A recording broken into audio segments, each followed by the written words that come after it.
Почитувани, изминаа 3 години откако Христијан Мицкоски ја предводи ВМРО-ДПМН. Порази од граѓаните, демантирани лажни вести и обиди за одбрана на криминал преку деструкции се единствените достигнувања во овие 3 години на Мицкоски како шеф на ВМРО-ДПМН. Христијан Мицкоски беше поразен како носител на советничката листа на ВМРО-ДПМН за град Скопје на локалните избори 2017 година. Во 2018 година беше поразена неговата деструкција околу референдумот.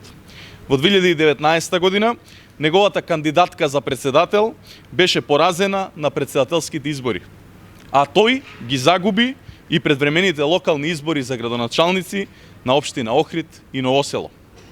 На 15 јули Мицкоски загуби на предвремените парламентарни избори, а пред само неколку денови во Штип беа поразени неговите деструкции и неодговорни политики.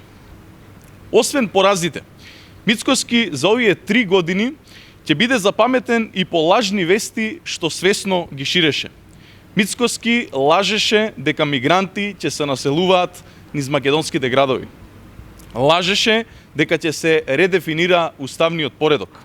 Ги плашеше граѓаните со вртоглави инфлации, а од почетокот на коронавирусот лажеше дека немало доволно тестови, дека немало доволно заштитна опрема, па и се до тоа дека над 100.000 граѓани ќе останеле без работа.